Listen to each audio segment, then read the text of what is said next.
عرب کی جہالت، نبی پاک صلی اللہ علیہ وسلم کی سیرت اور ایک جادوگرنی کا واقعہ۔ بسم اللہ الرحمن الرحیم۔ السلام علیکم۔ کیا آپ جانتے ہیں کہ اسلام سے پہلے رومی، ایرانی، سمیری اور ہندی تہذیبیں کیا تھیں؟ کیا آپ نبی پاک صلی اللہ علیہ وسلم اور جادوگرنی کے واقعے کے بارے میں جانتے ہیں؟ کیا آپ جانتے ہیں کہ آپ صلی اللہ علیہ وسلم کی وفات کو شہادت کیوں کہا گیا؟ یہ سب کچھ آپ کو آج کی ویڈیو میں بتایا جائے گا۔ امید ہے یہ ویڈیو آپ کو پسند آئے گی، لہٰذا آپ سے گزارش ہے اس پاک اور خوبصورت ویڈیو کو آخر تک ضرور دیکھیے گا۔ ناظرین، یہ عرب کی سرزمین کی کہانی ہے جس کی نہ کوئی تہذیب تھی نہ تمدن تھا، بلکہ یہ خطہ پوری دنیا سے الگ تھلگ ہو چکا تھا۔ دعوت الہی انبیاء علیہ السلام کا اولین فریضہ ہے، اور اللہ تعالیٰ انبیاء علیہ السلام کو دنیا میں توحید خالص کے قیام کے لیے مبعوث کرتا ہے۔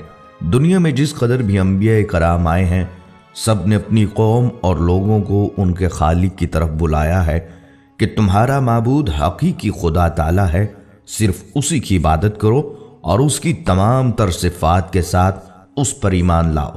آپ صلی اللہ علیہ وسلم کا دنیا میں آنا اور خاص طور پر عرب کی سرزمین پر آنا جیسے روشنیوں کی نوید تھی۔ جو انقلاب عظیم آپ صلی اللہ علیہ وسلم نے دنیا میں برپا کیا، وہ اس سے قبل نہ کبھی کسی آنکھ نے دیکھا اور نہ کبھی کسی کان نے سنا۔ کہانی شروع ہوتی ہے جب سرزمین عرب میں ہر طرف ظلم و ستم، جبر و تشدد اور وحشت و بربریت نے ڈیرے ڈال رکھے تھے۔ کفر اور ظلم و جہالت کی تاریکی نے عالم انسانیت کو چاروں طرف سے گھیر رکھا تھا۔ عرب کی حالت دنیا کے دوسرے خطوں سے زیادہ دگرگوں تھی۔ جہالت اور نفس پرستی کی وجہ سے ان کی اخلاقی حالت انتہائی خراب تھی۔ شراب نوشی، عورتوں کا عریاں رقص، لڑکیوں کو زندہ دفن کر دینا، لاتعداد بیویاں رکھنا اور والد کے مرنے کے بعد دیگر چیزوں کے ساتھ ساتھ اپنی ماؤں کو بھی آپس میں بانٹ لینا اور بیویاں بنا کر رکھنا یا فروخت کر دینا عام تھا۔ بعض قبیلوں کا پیشہ ہی چوری، لوٹ مار اور قتل و غارت گردی تھا۔ جو عورت بیوہ ہو جاتی اسے 1 سال کی عدت گزارنا پڑتی اور اسے نہایت منحوس سمجھا جاتا۔ 1 سال تک اسے غسل اور منہ ہاتھ دھونے کے لیے پانی تک نہ دیا جاتا، نہ پہننے کے لیے لباس فراہم کیا جاتا۔ جیسے کہ حدیث پاک میں ہے، جب کسی عورت کا خامند مر جاتا تو اس کو ایک کوٹھڑی میں داخل کر دیا جاتا۔ وہ خراب کپڑے پہن لیتی اور خوشبو کو ہاتھ نہ لگاتی، یہاں تک کہ 1 سال گزر جاتا۔ لوگ بچیوں کو زندہ درگور کر دیتے تھے۔ ان تمام برائیوں کے باوجود اہل عرب میں کچھ ایسی خصوصیات بھی تھیں جو آج کے مہذب اور ترقی یافتہ دور میں بھی ہمیں نظر نہیں آتی۔ مثلاً ایفائے عہد، حجاز کا عرب نہ کسی کا محکوم تھا اور نہ ہوس ملک گیری رکھتا تھا۔ شروع سے لے کر اس وقت تک کسی غیر نے ان پر حکومت نہیں کی۔ اہل عرب کی مہمان نوازی اپنے اور بیگانوں کے لیے عام تھی، لیکن ان سب خوبیوں کو ان کی بدکرداری، ظلم و عیاشی نے اپنے ناپاک دامن میں چھپا رکھا تھا، کیونکہ بے شمار برائیوں میں چند خوبیاں دب کر رہ جاتی ہیں۔ مزید یہ کہ ان کے نزدیک اچھائی اور برائی میں کوئی فرق نہ تھا، وہ ہر کام عادتاً کرتے تھے۔ یہی کیفیت ان کی مذہبی دنیا میں بھی تھی۔ مذہبی ذوق کی تسکین کے لیے انہوں نے بت تراش رکھے تھے، مگر پرستش کے باوجود وہ اپنے معبودوں کے تابع نہیں تھے۔ جو من میں آتا کر ڈالتے۔ نسلی تفاخر اپنی آخری حدوں کو چھو رہا تھا۔ وہ ہر غیر عرب کو گونگا کہا کرتے تھے۔ الغرض انسانیت، آمریت اور شہنشاہیت کے ظلم کا شکار تھی۔ شرف انسانی کی ہر قدر پامال ہو چکی تھی۔ عرب ہی نہیں، پوری دنیا ظلم و جبر کا منظر پیش کر رہی تھی۔ انسانی حقوق کا ہر تصور حکمرانوں کی انا کی گرد میں گم ہو چکا تھا۔ قبل از بعثت محمدی صلی اللہ علیہ وسلم روم اور ایران اپنے وقت کی عالمی طاقت کی حیثیت رکھتے تھے۔ اپنے وقت کی یہ سپر پاورز تہذیب نسل انسانی کے ارتقاء کی بجائے چھوٹے اور کمزور ممالک پر غلامی کی سیاہ رات مسلط کر کے ایک غیر فطری احساس برتری کے لا علاج مرض میں مبتلا تھیں۔ طبقاتی کشمکش تمام قباحتوں کے ساتھ ابن آدم کا مقدر بنی ہوئی تھی۔